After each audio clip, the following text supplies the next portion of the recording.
and the keys get handed over to you, which is pretty cool. Once you're complete, you officially, you own your own Richmond, Virginia home.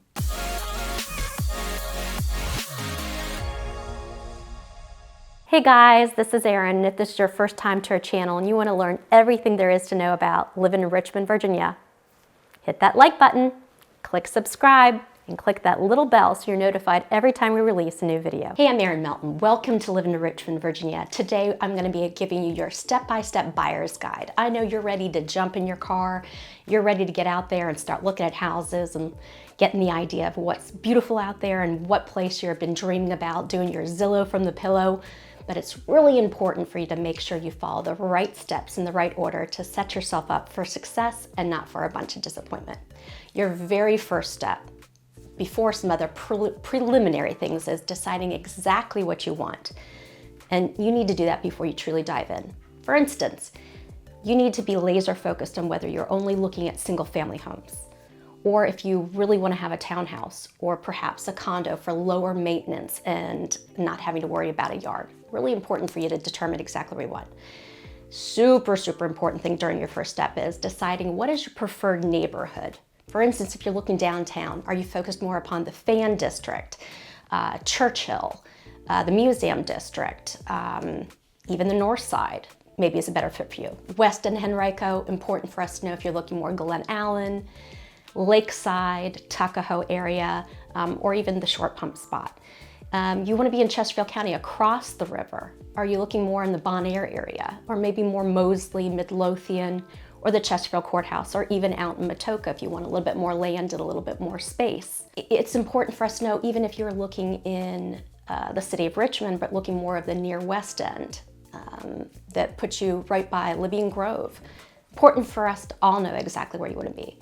Then it is very good for, even though you have your long laundry list of all the things you have been dreaming about, when you Zillow from the pillow every night and see all the houses, you're like, oh, this is perfect. Really get laser focused on what your must-have features are and what your deal breakers are.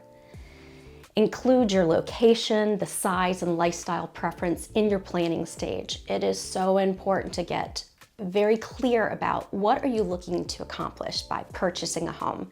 Is this going to be a forever home for you? Is this a right size home for you?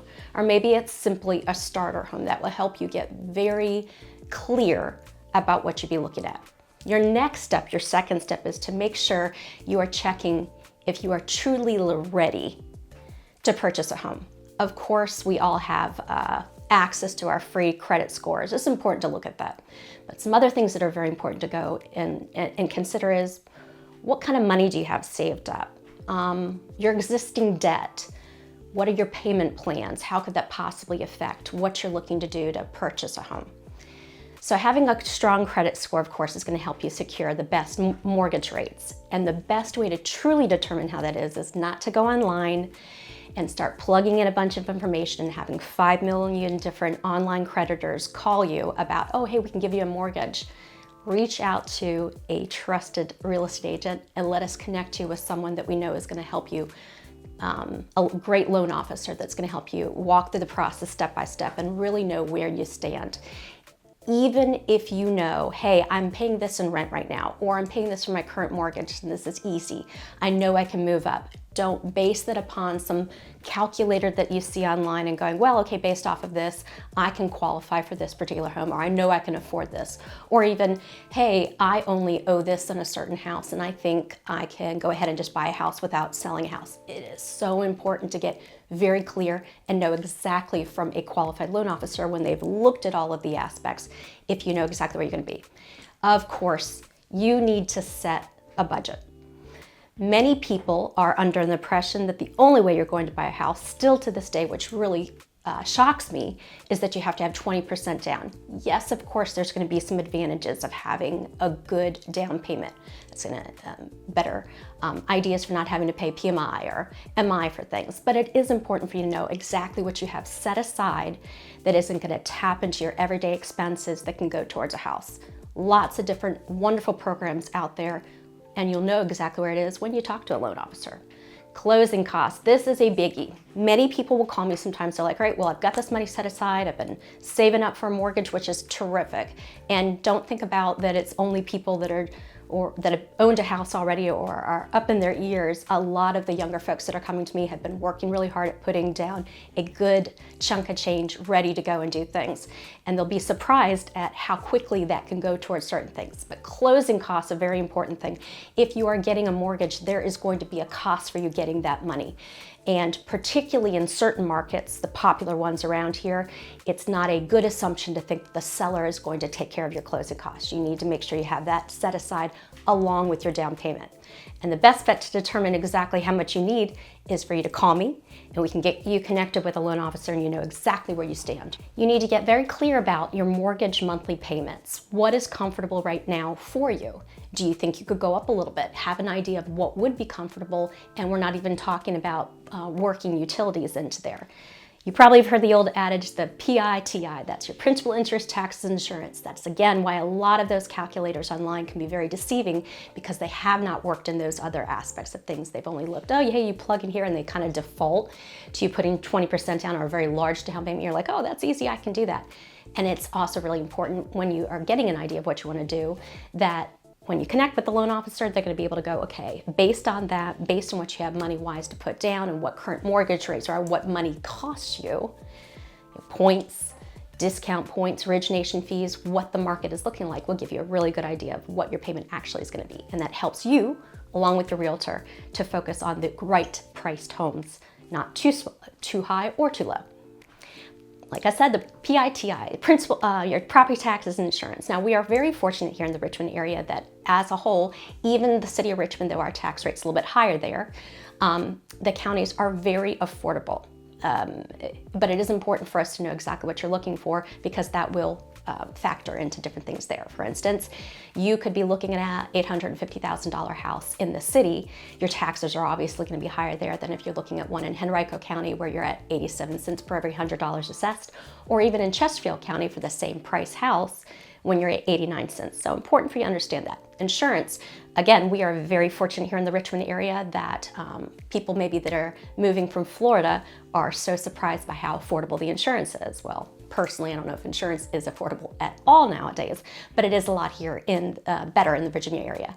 For the most part, you're not going to have to worry about any kind of mandatory flood insurance, and there are certain guidelines here in the Virginia area of how you should insure your house to protect yourself. And again, getting in touch with a great realtor to help you connect with all those things is really important. I know I kind of jumped the gun a little bit, but I keep on coming back to that. Getting pre-approved before you start house hunting gives you the truest and most realistic picture of what you can afford. Or sometimes it's not even about, oh, I can go up to this amount. So many different people could afford so much more. That doesn't mean you necessarily have to pay it. It's knowing what kind of money you need to be in a certain price point based on all of the other criteria you've been looking at, so we can focus on the right things for you.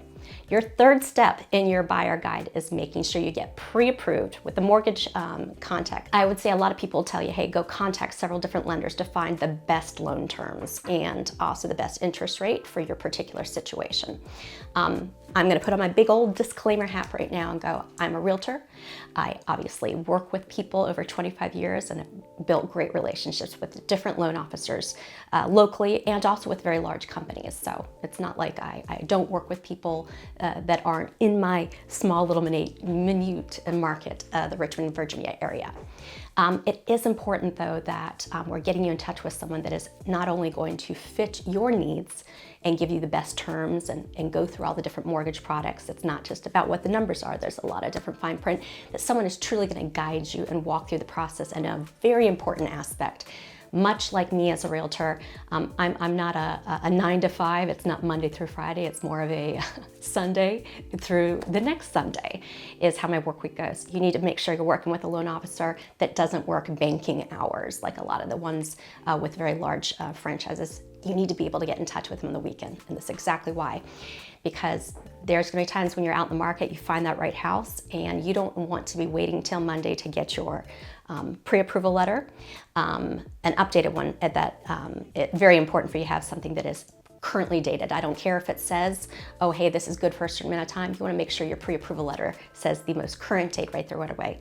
And also, because rates do change on a regular basis, making sure that you have an up-to-date what it would cost for you to buy that house based on the rates that have been most recently released, not when you were first getting pre-approved and talking about things.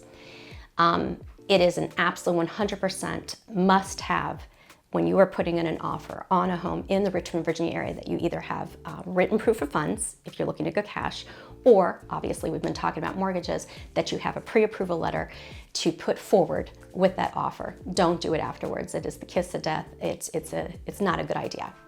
So a typical pre-approval, just to kind of go through that process, requires a couple different things. And this is why I also very much recommend that you get in touch with a local lender or someone that is a partnered person with my particular team. They know the things that are going to be asked for. If you put in an offer, a listing agent calls to that loan officer and says, hey, tell me all the good things about your particular buyer without divulging things you're not allowed to talk about. They're gonna wanna make sure, and this is what I do in all my listings here in the Richmond, Virginia area, is I call that loan officer and I say, hey, I wanna make sure that you have actually verified someone's income, their proof of funds for down payment and for closing costs, that things have been run through automated underwriting, and that loan, and it has come out with a automatic approval from underwriting based on the normal conditions that are going to go through with getting the process. That is so very important, that it's not just someone has plugged in numbers or they've done a soft credit pool on things. This is not going to look good for you if you're looking to actually get a home. And the very next step, your fourth step in that, is, of course, working with a trusted local real estate agent in the Richmond, Virginia area that actually knows what they're doing. Because why is that so valuable for you? You've already gotten your steps together. You already know generally where you want to be, or maybe you don't know exactly and you need to explore things a little bit more. They're going to help you identify what is the best spot, what are the best properties, even thinking outside the box if it isn't something you haven't thought about, that is going to meet your criteria and your needs, all the different things. Again, sometimes I'll tell my people that I'm working with, if they go, Erin, I want this, this, this, and this, and this, and this, and this, and this, and I'll go, okay, what are the 5 things you can't live without? What are the 5 things you'd like to avoid? And I'll ask people, why is that important to you? I've learned in 25 years of selling real estate that it's important to know the why behind things, not just take everything for face value. Sometimes that will open up some opportunities that your clients haven't even thought about. But it will help me considerably, knowing exactly what kind of neighborhoods are going to be the best fit for you. For instance, if you've said you only want to be looking in a certain school zone district, it's going to be important that we're focusing only on that, and I'm not sending you things or talking about places that are completely different what you've described. Knowing what kind of commute time and where you're going to be commuting to, or how close you need to be to an airport because you fly in and out on a regular basis. That's going to be important for us to know. And what kind of amenities that you're looking for. What is of value to you? I don't want to be saying, let's get you into this neighborhood. It has all these great things. If you don't like HOAs and you don't care about a pool, you don't care that there's a golf course, or you don't care that they take care of your lawn, if that's of no value to you, let's make sure we're narrowing it down. I also can give you a very good and realistic expectation if you are focused upon a particular area, what that means when it comes down in regards to negotiation strategies and pricing, and what to expect, how things are going to generally appreciate on an annual basis, what to expect. Super important for us to know exactly what we're focused on. And then making sure you are truly working with a realtor like myself that knows the markets, that knows the different areas, that knows the trends, so that we can do our very best to help you avoid some of the bumps or surprises or wasting your time on things that are not going to work for you. Your 5th step is to start house hunting, doing the fun stuff, because you're going to be armed with the budget. You're going to have a trusted advisor, myself, your PR rep. Think of me as your advocate, your consultant, your PR rep. And we're all lining that up, and we start to tour homes. There might even be where you are starting to go to some open houses. I think that is a great thing for buyers to do when you're just getting your feet wet. Maybe you need a little bit more time before you're truly ready to jump, but you want to make sure you know exactly what's out there. Absolutely. I'll ask my clients to go, hey, where are you thinking about going this weekend? So I can get in touch with those agents and get you pre-registered. Making sure when we're going in and looking at homes, I am not the agent that's going to take you through like you see in a lot of the different shows that it's like, and here you see the bathroom, and here is the kitchen, and all the different things. This is why we have these conversations beforehand that I may be walking around, but ultimately I want you to feel comfortable in the space because you're the one who's going to be living there, and you're going to be the one paying the mortgage every month. It's got to feel right to you. But I am going to be watching you and seeing how you guys react. It isn't just about what you say. It's about how you're reacting to the whole neighborhood, how you're reacting to the surroundings, what time you spend in the garage or the yard or a certain bathroom or bedroom or kitchen or the family room. I want to see what's really floating your boat. Taking notes about the layout and the condition of homes. These are lots of keys and different things I'm taking from people when people go, hey, I don't mind a little bit of work.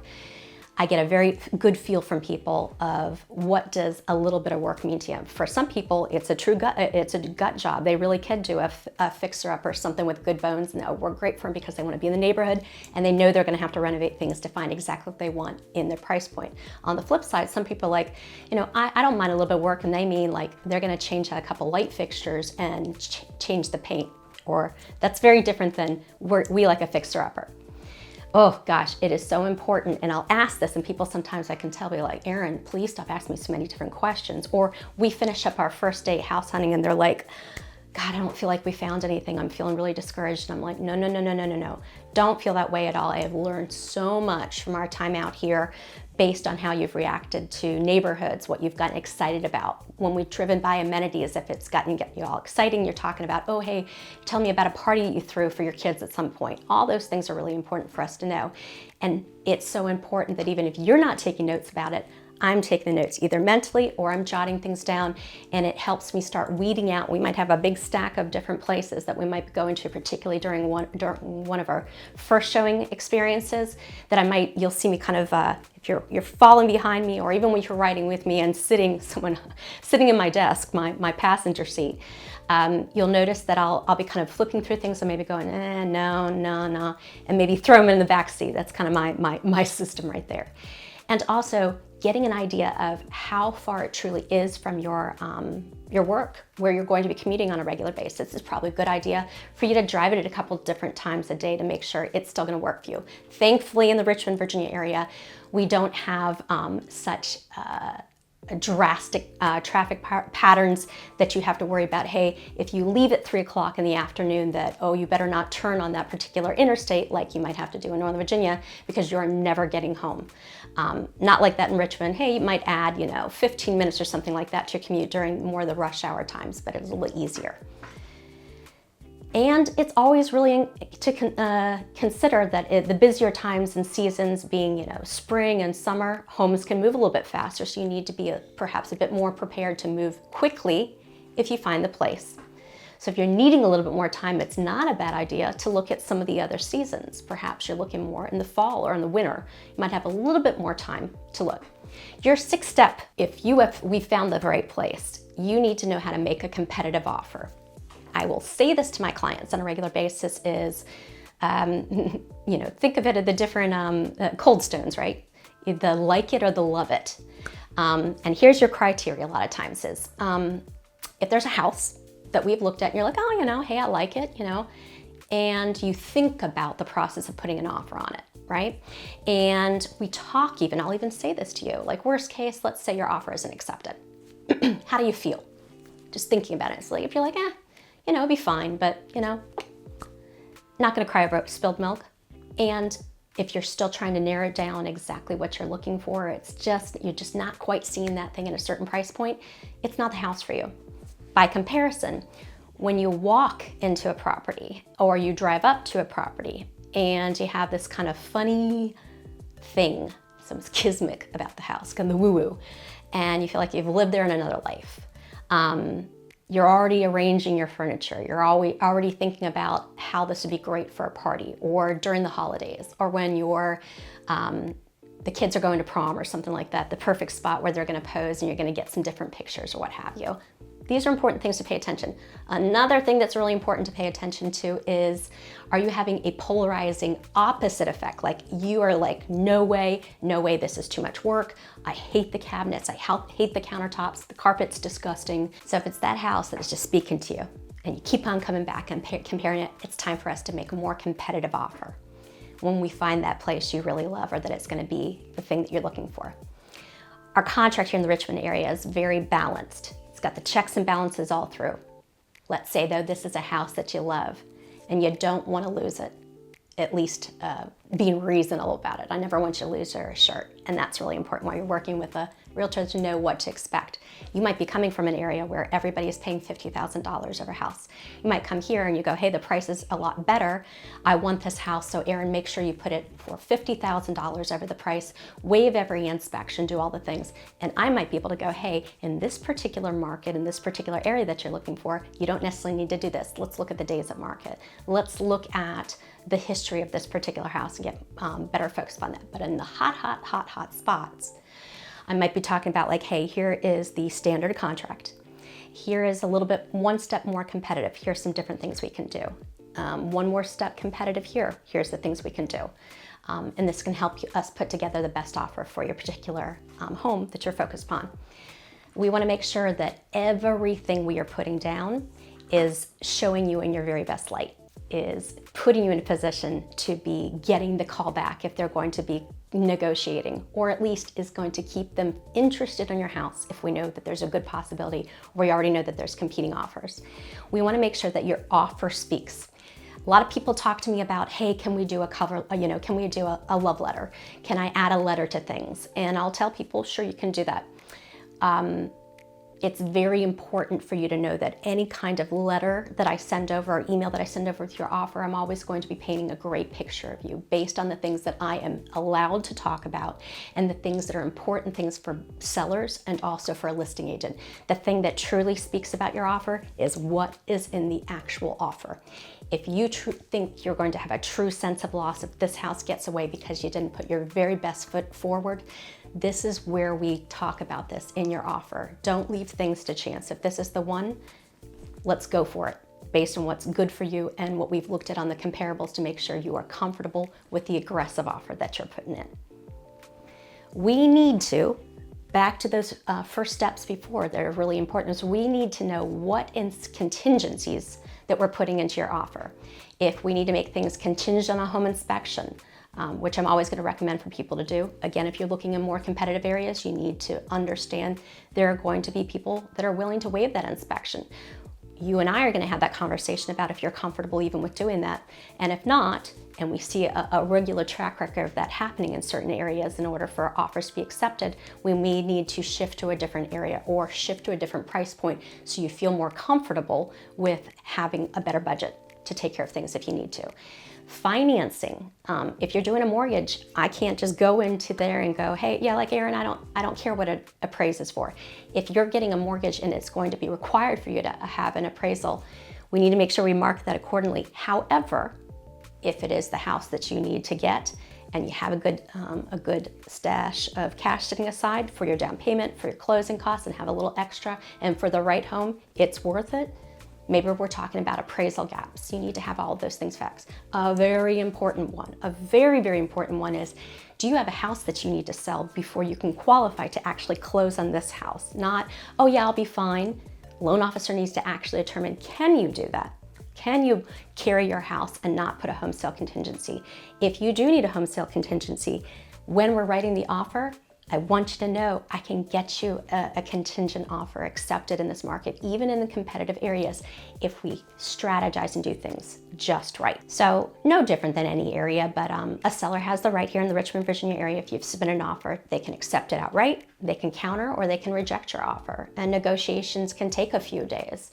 Most of the spots that you're looking at that are more competitive, many of them will set a deadline of when offers are due by and when your offer, the offer response from a seller, when that is due back. Be prepared that it's going to take a couple days. Know that I'm going to be keeping you up to date throughout the process so you know exactly where we are in the process and what to expect. and when you can expect to hear from me. Your 7th step in your buying guide is, yay, we got you under contract. We did it. Yes, you're so excited. Now what? It's making sure you know I'm going to be here and my team's going to be here to walk you hand through all of the inspections, through the appraisal. And that's going to happen all after your offer is inspected. Home inspectors, even if you lived here in the area, we've worked together before, likely you have some people that you are comfortable with working before. If not, you're coming to the area, which a lot of people in the YouTube area, my buyers are coming. Don't worry about it. We have lots of people here in the area that we work with on a regular basis, that we have good professional relationships, not partnerships. There's nothing I'm getting kickback-wise to recommend someone. It's more of the professionals that truly do their job and are working in tandem to help you get the very best service. We have some great ones here in the area. They'll make sure they're going to be checking all the things out. Now, important when we have put in your offer, you've got an acceptance based on what the contingencies are. If there are other people that we need to get in there to look at things, for instance, if we're noticing some things about the crawl space that you are concerned about, maybe we need to get a specialist in there to really price out and let you know what needs to go on there.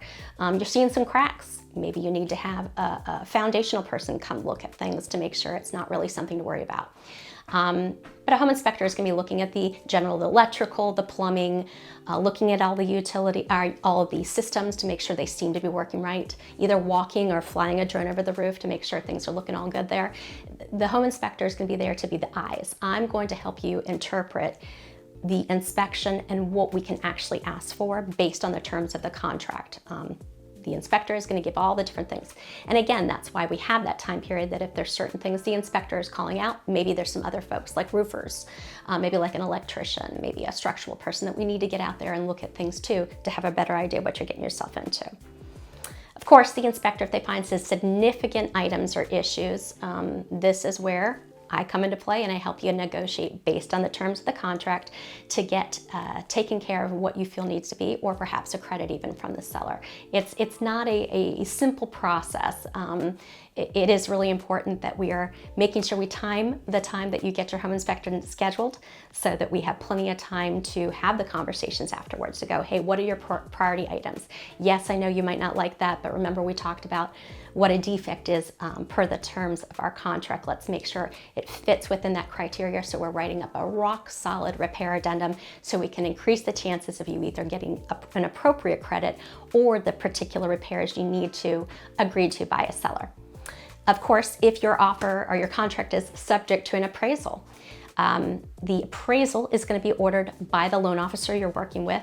Super cool to know that that doesn't have to be done as soon as you go under contract. Typically, we're working through the home inspection first, and then we have about just slightly over 2 weeks in order to get the appraisal ordered through your lender. That is something you pay for, and the appraiser's going to be that independent party that's going out and going, yes, based on what you've put in that contract, I can support those values. Of course, you and I have been looking at comps before you even put the offer in, so you can make sure you feel fairly confident that you've put in a good offer, that you're not going to have an issue with an appraisal. Depending how your offer is written, we had talked about aggressive ones for appraisal gap. This is a little different if you're going off the strict terms of our contract. The great thing is, if we have any appraisal value issues, we go back into negotiations. Super, super important to know. Your appraisal, when you have it done, that is your information between you and the loan officer, and you can share it with me as well. I love it when my buyers do, because it keeps me really up to date with how appraisers are looking at things. Of course, us as agents do comps and valuations and see how things are appreciated. It's not the same science that an appraiser is going to be using. That is their area of licensing and expertise, and we have ours as realtors. But it is really cool to see exactly how things are valuing, what things are appreciated, and how appraisers are either staying strictly into the neighborhood or how they're adjusting things, so we know exactly what to do. Appraisal, though, is yours. If that house that we have put a contract in comes in and appraises for more than you've agreed to pay, don't worry. That's between you, me, and the fence post and your lender. The seller's never going to know that. It's only if we have an issue with value or with condition that we have to go back into negotiations. Your 8th step in your buying guide is making sure we finalize that loan during the underwriting process with your loan officer. Your lender's reviewing all of your documents to include the appraisal, obviously all of your financials. Part of the closing process, or working towards closing, is we've connected you with one of our great local attorney's office. They're doing the title search, make sure everything is right and communicating back and forth with myself and also with your loan officer. All the things that are happening, like we get it under contract, you're like, now what? We're getting the earnest money deposit, we're doing our inspections, you're building your loan officer says get in touch, ask for paperwork, you get it to him in a timely manner. We're getting the appraisal all ordered, we're doing all the inspections, we're making sure the repairs if need to be are done. And once everything is approved, you get the clear to close, we continue to move towards closing. Pretty cool. So this is what to be prepared for. Obviously, you need to have your down payment. You have to have your closing costs all set aside. You need to have your proof of homeowner's insurance. That's going to be required by your lenders, but even if you're doing a cash purchase, important for you to have that set up before you actually close. Having all of that stuff already. And of course, your 9th step is closing day. Before then, we're going to do a walkthrough to make sure everything is how it's supposed to be over at the house. That's no different than any other place here in the United States or most places you find a house. But closing day, you're signing all your final documents and the keys get handed over to you, which is pretty cool. Once you're complete, you officially, you own your own Richmond, Virginia home. And we'll be celebrating with you and we'll be keeping in touch to make sure it is the house for you. And if you ever have any issues, we're here to help you along the way. You did it. You followed your 9 steps and now you're a homeowner. I'm so excited for you. If you've been dreaming about this every night, give me a call. Let's go ahead and set up some time to talk about what you're truly looking for and get your step-by-step guide to buy a Richmond, Virginia home underway. I'm Erin Melton. Thanks again for tuning in. Remember, leave everything better. Once again, if this is your first time to our channel and you want to learn everything there is to know about living in Richmond, Virginia, tap that like button, hit subscribe, and click that little bell so you're notified every time we release a new video. Thanks so much for watching, and always remember, leave everything better.